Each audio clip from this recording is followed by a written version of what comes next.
I'm used to 10-minute limits.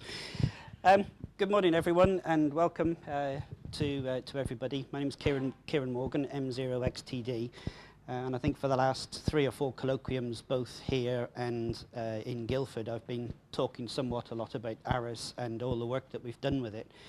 And if you were watching or following the YOTA event, you know the little fun and games we had with the contact there.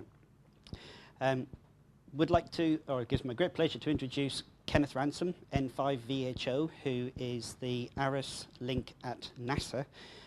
And the idea for this session is basically to try and get your questions asked about ARISS. You know, there's a perception you've seen of the team here in the UK of what we do and how we do it. But Kenneth is the one that links in it.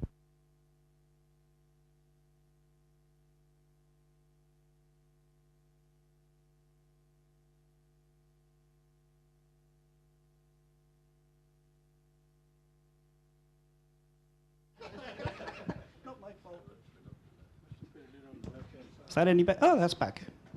Yeah, and this one as well. It just switched itself back on. Okay. So the idea is to just to have an open forum where we can ask Kenneth any questions you like. You may be shy. Please don't be. If it was anything like last night in the bar when I walked in with Kenneth and introduced him, I don't think I got much farther than his first name when everyone was amazed that it says, "Oh, you're the Kenneth," and the conversation shot off in multiple different directions. So please don't be afraid to ask questions. So I would like to turn it over to Kenneth, and we'll start with a really, really simple one, which is let's just have a brief background about what you do, how you do it, and where you fit in, and how the whole ARISS bit works. Thank you. Okay, thank you, Kieran. Graham, did you prompt me up a slide? Do I have a... Whoop, too far. Come on, catch up with me. Thank you. Okay, this is my my office. No, this is my virtual office. I get to interact with folks on the International Space Station, and I get to hook up astronauts talking to kids using amateur radio. That is the most succinct job description that I can provide you. Again, my name is Kenneth Ransom. My call sign is November 5, Victor Hotel Oscar. I work with people in very high orbit, so that's how I remember my call sign. I am effectively, my title is Iss Ham Project Coordinator, Ham Radio Project Coordinator. And basically what that means is I liaison between the ARISS Amateur Radio Working Group and NASA, since we're classified as a payload on board the space station.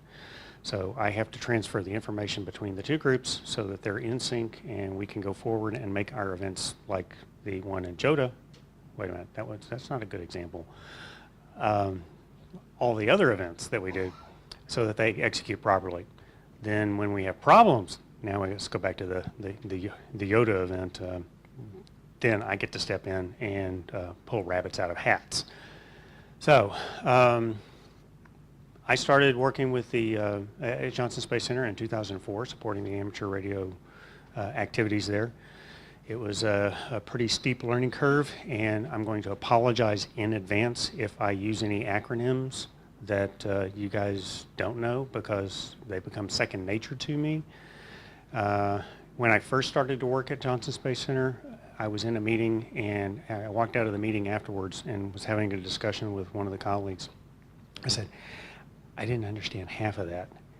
And he said, that's okay, you'll learn it over time. And he was right. But where I drove it home was when I had a guy who was talking with me one-on-one, and he was just acronym after acronym after acronym, so I started responding to him back in Q codes. And all of a sudden he was like, what are you saying? I said, that's what I was thinking. What are you saying? So we started simplifying the process because I really needed to understand what this guy was telling me. Working at Johnson Space Center is it's fun and it's stressful. The day-to-day activities can be monotonous. The heightened events when things go awry. How many of you all have seen the movie Apollo 13? It really is like that. They shove you in a room and you figure stuff out. Except usually it's just me trying to figure stuff out in my queue because I've got to rework stuff in real time. The rest of the time, it's the scheduling nightmare. I have activities that involve crew members. I have activities that involve school kids and the public. I have to coordinate a ground station. I have to coordinate a space station. So I have what I call the magic three. I have to have three things that all fall into line to make an event work. I have to have the school kids available. You know, most of the time they're in school at certain times, so that limits when I can do an event. Yeah, that's roughly what, 6-8 hours a day? Okay, that's a pretty good window. I have crew members on board the space station. They're busy, but again, they're there for about 8 to 10 hours a day, which kind of helps me with some of the extreme time zones. And then I have this little pesky thing called connectivity with the ground station. That is a 10-minute window that I have to find that fits in the school schedule and the crew schedule and works for the planners who have all these other 500 experiments going on board the space station, that I have to find that little sliver of time. Well, that little sliver is actually too tight of a time for them to deal with because it also moves around when we do our predictions, so we actually have to find a 20-minute time frame on the crew schedule to get our event schedule. That is what I do day to day. I find those little windows and coordinate with the ARISS team and the ground station and the school and NASA and the space station and the crew to get that little 20-minute window, normally once a week, except when I have super active ham radio operators like I have now, 2-3 times, sometimes up to 5 times a week doing those events. So that is what I did. A little bit about my personal background. I did not get licensed until I was in my 20s, but both my father and my grandfather were ham radio operators, so I have been around it all my life. I enjoy it thoroughly. I don't have as much time to play with it as I'd like because I'm usually doing other stuff with these guys, but occasionally when I do get to play with it, it's with these guys, so you know, it can be kind of fun. A quick little side story. Bill MacArthur was on Expedition 12, and he was a very avid ham radio operator. Did anybody here actually get a chance to talk to Bill MacArthur? Because he was doing a lot of worldwide contacts. Got one down here. Yeah, Lou. Anyway, while he was doing that, he was working on his worked all states certificate. Yes, it's actually not a valid certificate because the space station is aeronautical mobile. But they made an exception for him because it's a very extreme aeronautical mobile. And so he was working on worked all states from space station, and he was coming up over the Gulf, and I hear him calling Sekou, Mississippi. Well, at this point in his list, he had worked Mississippi already, and he was actually trying to get a hold of Missouri.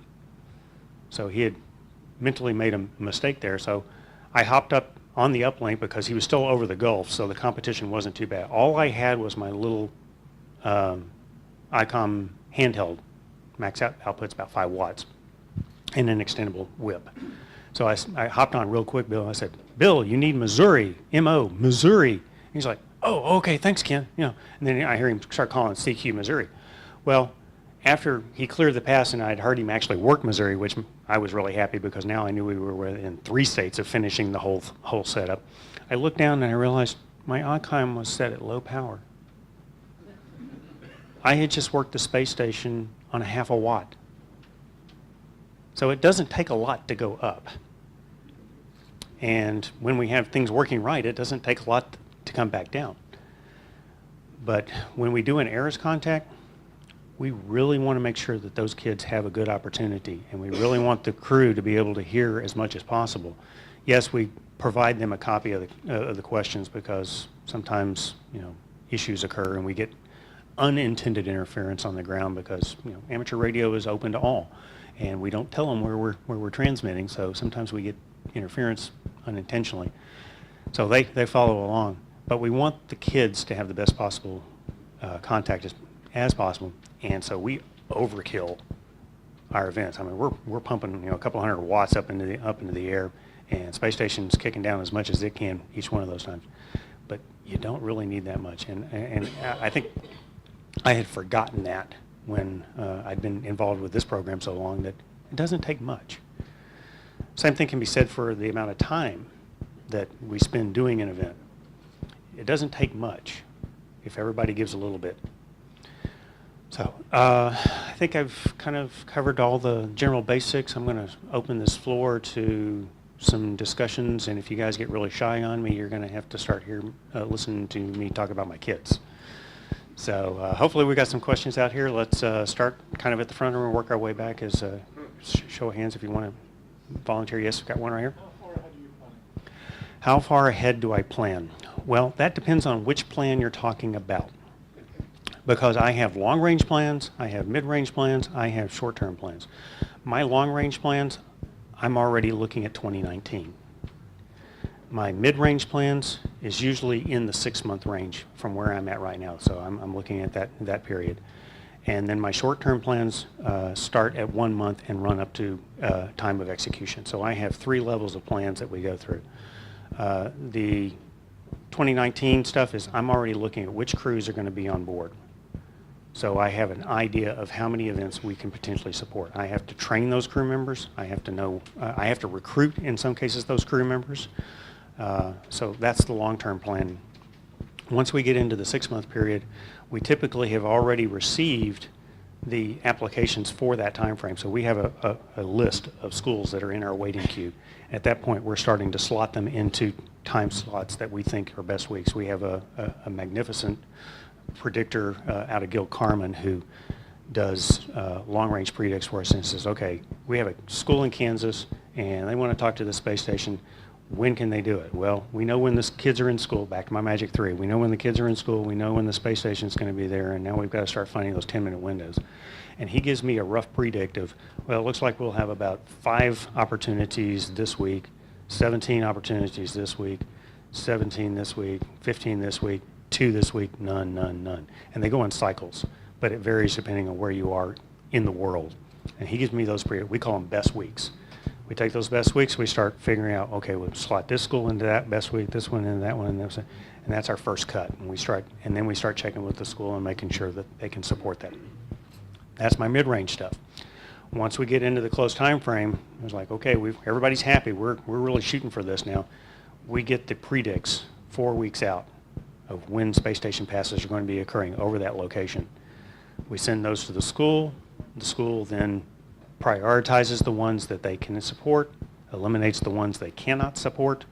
They kick that back to us, and here's where that liaison part comes in, because now I've transitioned from the ARISS group to the NASA group. I take those predicts, I provide them to the crew planners and say, can you get this scheduled? And we would prefer you to get the first one, but if you can't, can you go to the second one? Can you go to the third one? Depending on schools, passes, and opportunities, we have submitted as many as 22 pass options to get an event scheduled. I think we went to 20 on how far down the list they had to go one time to get it scheduled, but we got it scheduled. You know, they were like, 20, we were that far down. I was like, there was a lot going on that week. So that's sort of how my planning process works. And then, of course, execution, once it gets on the crew plan, that's the easy part. Okay, next question. I was kind of over in this area. I saw some hands. Yes? I have a question, sorry. It's not really ARISS, but it's ISS related. Okay. So I remember the old days of Mir. I was going to repeat the question back, but yeah. So I was asking, on the Mir days, what's common when they transmit SSTV? They had a camera pointed at the window, and it was really, really cool. I mean, I remember those days. Mm-hmm. And nowadays, it's just a static image that is repeated over and over and over. Is there a reason for that? I remember that at the time they don't like to have the camera pointed inside the station. And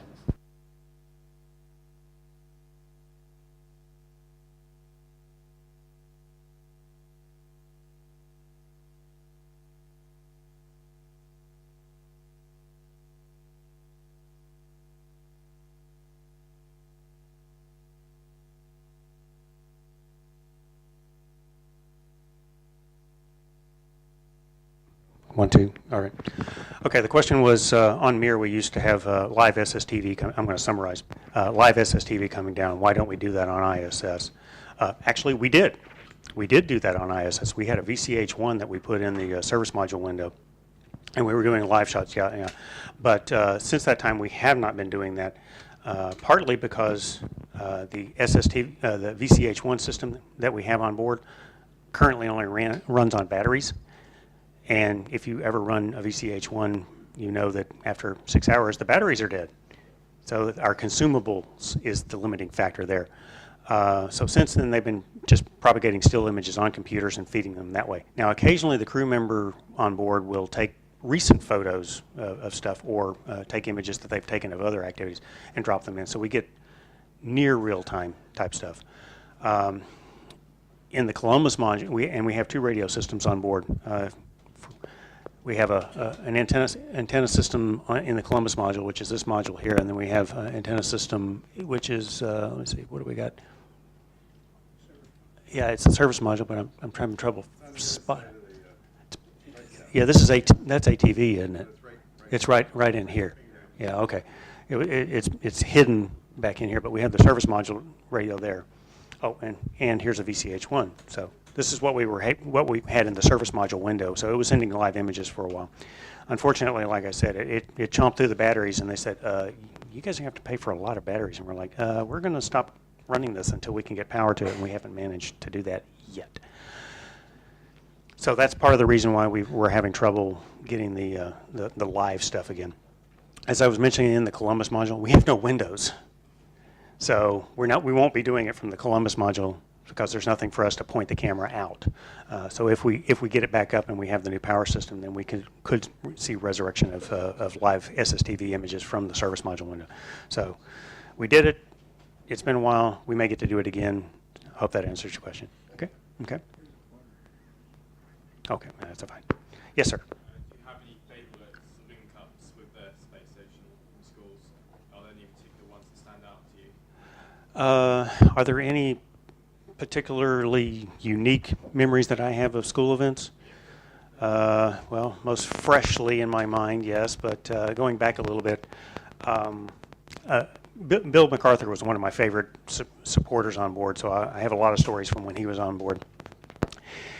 He was making a random contact with folks over the U.S., and he got a hold of a teacher in, I think it was Upper Michigan, and the teacher said, "Oh, I wish my students were here so that they could enjoy this opportunity. It's a real privilege to talk to you." And Bill says, "Will they be in there in an hour and a half?" He said, "Yeah, I'll have them here." I said, "I'll meet you on the next pass." Great. So the teacher then starts his class like normal. Walks in, students, and like, "All right, everybody settle down, settle down. I'm going to try something a little different today. Each one of you, I want to get a sheet of paper out, and if you could ask an astronaut a question, what would it be?" Do you see where it's going? They were blown away. So some of those events, they really just kind of stick with you. But that was an unplanned school event. So that was the kind of person Bill was. He would do all sorts of things for folks. There was a guy out in the South Pacific and said, "I would love to talk to the space station, but all I have is a handheld." Remember my story earlier? I said, "Okay, send me your lat lawn." And I looked, and he's on this stinking little island, and there's not another soul in the footprint. So I said, "Go outside, set up on the standard frequency, and just call and give it a shot." I sent Bill a note and I said, "Hey, there's a guy out in the South Pacific. It looks like it's going to be just before bedtime. Give a listen, see if you can hear him." Next day, I get an email. I talked to him. I can't believe it. I talked to him. All I had was my handheld." I was like, so lots of fun stories. Next question. Yes. How much do you rely on the personal enthusiasm of the crew to participate in that? 100%. Yeah. The question was how much do I rely on the crew enthusiasm to support the activities? And so 100%. The crew enthusiasm is what makes or breaks this. I have some phenomenal crew members that just really enjoy talking to kids, interacting with kids, sharing their experiences on board with the public in general, but even more so with kids. Sunita Williams is a perfect example. If you ever go do look up ARISS and Sunita Williams and find a video of one of her events, you can hear how she engages the kids, and she does it differently than anybody else, and she just grabs them. So yes, that is a lot of it. I have crew members that say it's an experiment. Check in the box. That's all. That they're just talking. I quite frankly, I'm lucky that they signed up to support the activity at all. I have had a few crew members like, no, I'm gonna do Twitter. I'm gonna do Facebook Live. I'm gonna do something else.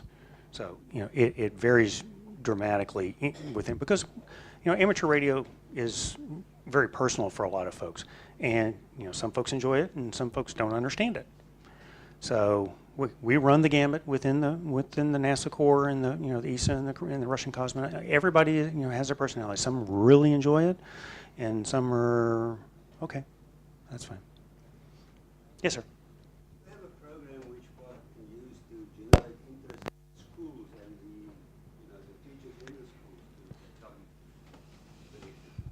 become. Okay. The question is, do we have a program that we use to generate interest in the schools? And the answer is sort of. The ARISS organization tries to encourage folks, and reaching out through the hams and reaching out through educational outreach stuff. NASA has a rather large education distribution list that we promote stuff through on occasion, but that's shoving it out there. And sometimes when you're walking through the airport and people are handing out pamphlets and flyers and stuff, what do? Like, yeah, no. It's like, you want to talk to the space? No. Okay, I don't understand it because I'm passionate about it, but I understand a lot of folks are like, yeah, space. That's stuff that they do and spend a lot of money on.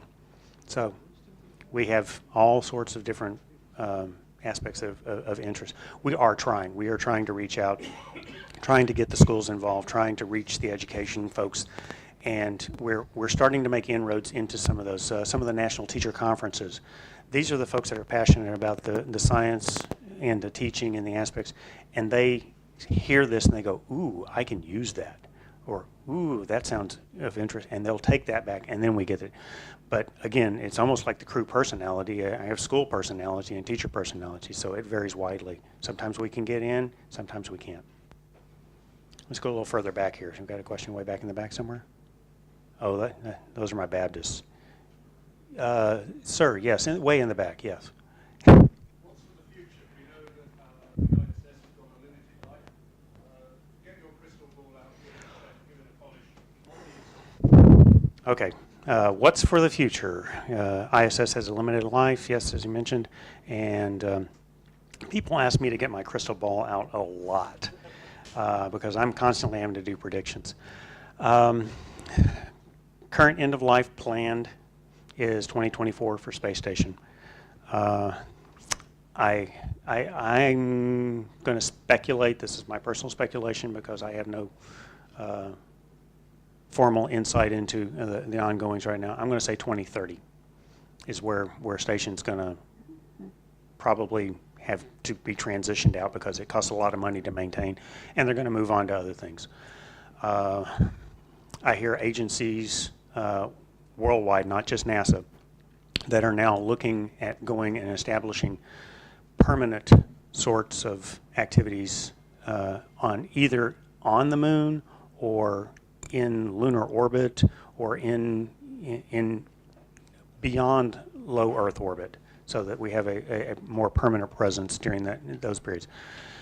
I'm hoping that we will have amateur radio as parts of that, because actually that'll make life a lot easier. That little 10-minute window that I have to deal with, well, you get further out and then that window gets a lot bigger. Now, we may still only get to chat with the astronaut for 10 or 20 minutes, but at least my window of opportunity to get it scheduled becomes vastly broader. So I'm hoping that in the future we will be having educational outreach activities using amateur radio from the lunar surface and or an orbiting outpost out at that level. Okay, another question? Uh-oh, they're starting to dry up on me here. Has amateur radio ever been used as a backup communication on board? Has amateur radio ever been used as a backup communication on board? Oh, you left it open-ended. You didn't say on what, so I get to pick. The implication is ISS, but let me back up just a little bit and say that amateur radio was used as a backup communication source on shuttle. It was used as a backup communication on Mir. During the shuttle missions, they had a TDRS outage, and they used the amateur radio to notify the crew that it was an outage and that it would be being returned. So that was their backup comm. During the Mir Progress incident, they lost their other comm systems due to power loss. Thankfully, the amateur radio system on board was on an independent battery system, so they were able to actually use it as a backup comm because all the other systems had gone down.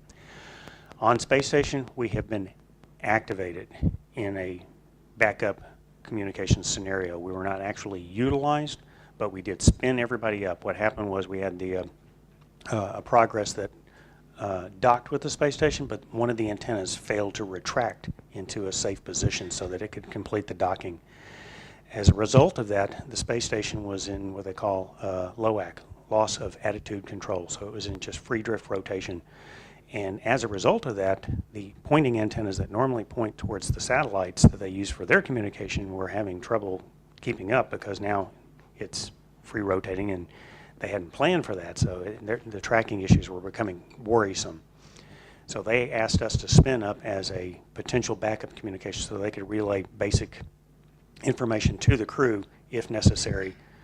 And so I got to wake up Tony Hutchison at like 4 o'clock in the morning and say, hey, Tony, we've got a pass coming up, or can you support? And he says, let me get some coffee and I'll be at the console.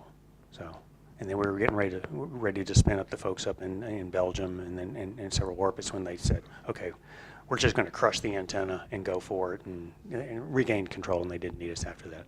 Saw a hand back here, yes.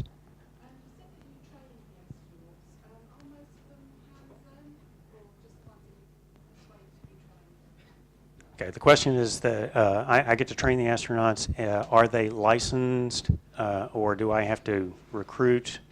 And basically how does that go? When the astronauts come into the Corps and are selected, 99% of them are not licensed. So I have to recruit. Typically what happens is I give what I call an intro to ARISS. It's basically a dog and pony show of what my program is and how we operate, and I try to sell to them the importance of education and how they can greatly impact that. So about 75 to 80% of them usually will come on board at that point. Then we go through the process of getting them licensed, and then once they are assigned to an expedition, then I start my formal crew training where I'm giving them hands-on, and they go through the procedures and operations and planning for how to conduct the events. Sometimes I have folks have a change of heart, usually once they're named. If they were one of those 25% that didn't initially become involved, I say, okay, now it's getting real for you. Have you reconsidered? Have you seen what some of your other colleagues have done? Would you want to pursue getting a license? Sometimes I get a yes, sometimes I get a no, and then of course that's my crystal ball predictions as to how far and what we can do in the future. So, there's an assumption that, all the astronauts are licensed. That's not true. It's really about, I think about 75% of them have gotten their license to support our activity. I think I've had maybe a handful that were licensed before they became astronauts, and we were able to capitalize on that. Next question. So is this your full-time job, and if so, who are you paid by? This is why we get money. Okay. Yes, this is my full-time job. I am the contractor that's tasked to support the inside NASA. We have opnoms for everything, operational nomenclature, and we couldn't use ARISS because that sounds too much like ARISS. So the amateur radio on the International Space Station, ARISS, sounds too much like the active rack isolation system, ARISS. And the active rack isolation system beat us to the OPNOM folks, so we had to become ISS ham. So anytime you hear ISS ham, that's NASA internal. Anytime you hear ARISS, amateur radio on ISS, then that's the rest of the world. So it gets a little confusing. I am paid. I support the ARISS ISS ham task as such, and I'm a contractor at Johnson Space Center. I work for a company called Barrios Technology, and I am paid through a lot. I'm paid through my contract, but the money that pays the contract comes from the ARISS organization. So as Frank relayed, that's why they need money to help develop operations and such, and also to keep me employed so that we don't have to shut down. So luckily we have got we have a partner, a couple of the partners that we have that provide us a substantial input is the Keynes group and the Center for the Advancement of, help me with it, Frank. Science and Space. And the other one is SCAN, which is the Satellite Communications and Space Communications and Navigation. It's acronyms that I don't play with too much. I just accept them and go forward. So those two provide a good chunk of the money. We also get contributions from ARRL in the U.S. and AMSAT U.S. and some of the other regional areas. We also get in-kind support from agencies like ESA and JAXA and Roscosmos, CSA. A lot of that comes from the crew support itself because the crew actually volunteers to support our activities. So that. So it's important to say that SCAN is providing it. One main reason is for backup comm. Oh yeah, Frank reminded me that one of the main reasons SCAN is involved is because of the backup comm capability we have, because since they're part of the communications network, they're the formal communications. They want to know that there's a secondary communications link for them, and so that's why they're supporting us. So we get great benefit from them. Another question? Yeah, AMSAT does a lot of hardware support, so that's real dollars and in-kind support from the volunteers that actually build the stuff. So we have a lot of folks that do things. Yes. How many countries around the world have been involved with ARISS? 47 or 49, I think, by the last count. I haven't looked at the stats recently, so but we're getting close to nearly 50. There was one way in the back. It's a ham TV question. We had a lot of fun last year here with ham TV, and again with doing the YOTA event. And we see it as a great advantage to have ham TV running because kids can see the astronaut on the screen. How is that seen by NASA and the sort of wider ISS ARISS organization? Is it seen as a valuable asset or an interesting experiment or just an unnecessary stuff? Okay, yeah, the question is related to ham TV, and it provides. We've got a lot of folks out that are multimedia savvy now, so just talking is not enough anymore. They want to see stuff, so it adds an additional dimension to the events. But how does NASA see that? I think it really falls, kind of like you alluded to, into the experiment range. It's part of their experiment, and they don't. Really, we have a division in NASA called PAO. It's the Public Affairs Office. They're the ones in charge of doing the big video events and promoting and such. And so they do it, and they see our stuff as more an experiment, not a contribution to that effect that they're trying to do. And sometimes they feel like we're competing. But for the amateur radio world. It's a great achievement. I mean, we're sending live video down from space with with the help of the agencies, but the agencies themselves go, "Oh, that's a very interesting experiment," and that's pretty much how they view it. Now they they're more than happy to take credit for a really big event. So, you know, if anytime we have 11,000 folks, you know, at a racetrack like we recently had, where we do a ham event, they're like, oh, you know, that's a great outreach activity. It skips over from experiment to outreach, and then the PA goes, yeah, well, you know, we can do something like that. So, it jumps back and forth, but for the most part, we're stuck into that experiment category. Yes. Question? Another one? Yes. Who is picking up hardware and deploying it onto ISS? Who's picking up the hardware and deploying it? Antennas. Are you talking about cost, or just how does it get there? Yeah. Okay. All right. Yeah. The hardware is delivered by any number of the supply ships that come up. NASA has contracted with SpaceX and Orbital to provide support. Our next hardware components, which is a new Kenwood radio and a new power supply that works throughout the entire space station, is targeted for going up on Orbital 9, which last I heard was early May 2018. So that's what we're targeting for the next hardware. In the past, we have flown on Soyuz, we've flown on Progress. I think we may have had a cable go up on Shuttle.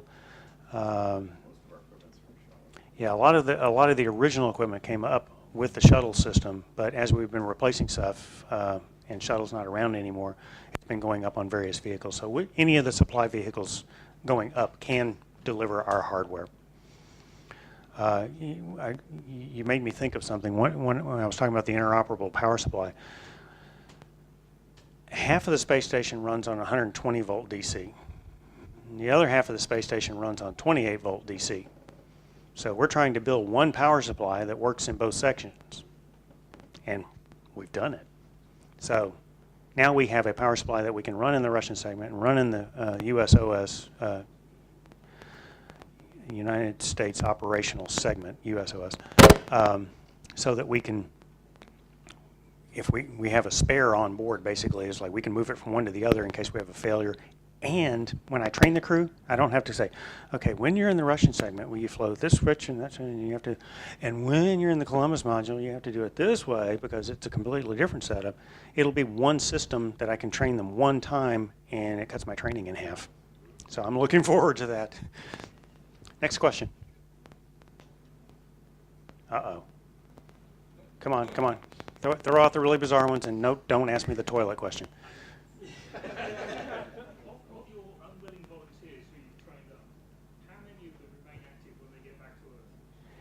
Okay, actually I can say of the volunteers that I recruit on orbit, of the astronauts and cosmonauts that get licensed, how many become active when they get back down on the ground? 3%. You know, like I said, a lot of them sign up to support the educational outreach activity, but when they come down, it's not as pressing. Now, what I have seen in a few cases is actually once they retire and get away from, you know, constantly working in the agency, then I'll see a few of them that go off and play with the stuff afterwards. A few of them just, and I've got a couple that are still in the agency right now. I'm kind of curious to see what they do. They like interacting with the hams, and they like promoting the activities, but they themselves don't spend a lot of time doing it on the ground, but they look forward to the next time they get on orbit to use it. So it's kind of like going to a special event club station. Oh, I'm more than happy to work that special event club station, you know, I'll be the DX volunteer that goes out to ISS, but yeah, I'm just, you know, I'll have the handheld in the car and maybe I'll turn it on, you know, and that's about as far as they go when they get back down on the ground. It's just kind of a quirk because of the privilege that they have. How are we doing on time? Oh, I got to wrap up here in about 2. So. One final question from the UK. Yes. Do you think that the way Principia used, Tim Peake in particular, used the ARISS facilities was an example of how you'd like it to move forward? Did you feel he really got into it? Okay, yeah, the question was during the Principia mission, the structure and operations, the way he supported the activities, how do I feel about, is that a way we should go forward with activities and support? Is that basically? He knows what I'm thinking. That was an incredibly intense time period. Yeah, it was highly compressed. I would love to see that spread out over 2 or 3 more months in the cadence. Yeah, the cadence was extremely compressed, but the way he was interacting and the way we were able to engage and to have the events flow from one to another, and it became more than one event. It became a series of connected events, and that was an interesting methodology for that, because a lot of our events are single events. We're hopping from one country to the next, but occasionally when we get some of the national astronauts on board, other than U.S. and Russia, who are continually there, then we see these really compressed periods where they're tied together, and those are nice to see as well, but they are exhausting. They're extremely challenging from the scheduling standpoint. So I want to thank you for your questions. Thank you for your time. I will be wandering around. Feel free to grab me and say, hey, I wanted to know, do they really have to do that when they go to the bathroom? Yeah. I understand when, we're perfectly happy to answer those questions in private. All right, thank you very much.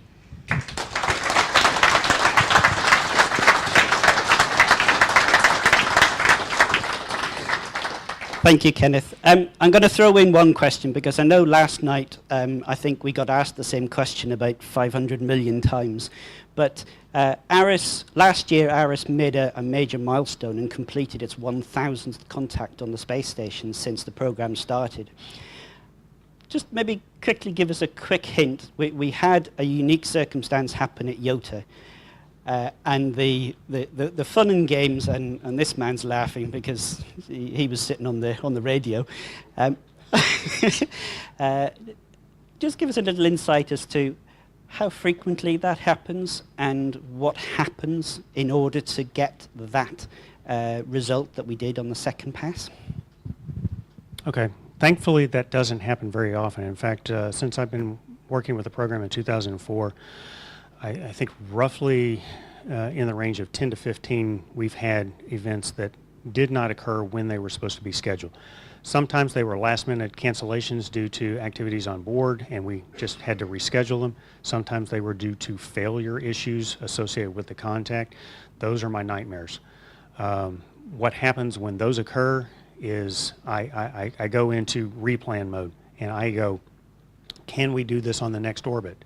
And there are a lot of factors that I have to check rapidly to figure out whether that's possible. One of them is whether the crew can still support, can the school still support, can the pass that's going to be coming up support. Sometimes that eliminates that option really quickly. Next is, can I do it later that week? Well, sometimes the event's on Friday or Saturday, so now I'm shoving them into next week. So it's, can I get it done again soon? If that fails, then I go into a replan mode and say, okay, we have to figure out where we can reslot them in amongst the future events and try to get that event done. I've only had, I think, 3 events that come to mind where I was unable to get it rescheduled at some point in the future. So 1,000 contacts and 3 total misses. I feel like we're doing pretty good. One thing you probably don't remember is at the time, 17 years I've been doing these contacts, and I've never heard somebody from our end go, Houston, we have a problem. Let's keep it that way. So, in summarising, I'd like to say thank you very much, Kenneth. We had an absolute ball here in the UK last year, and we continue to do with every single ARISS contact.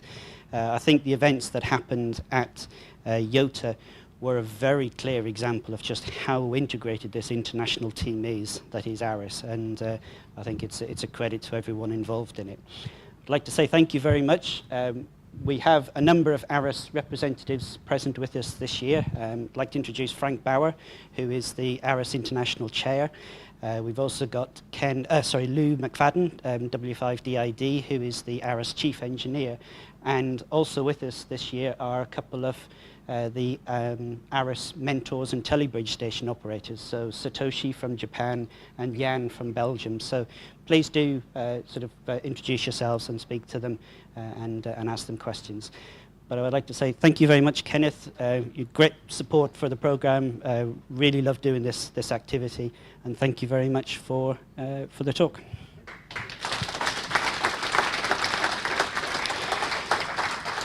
Okay, folks. So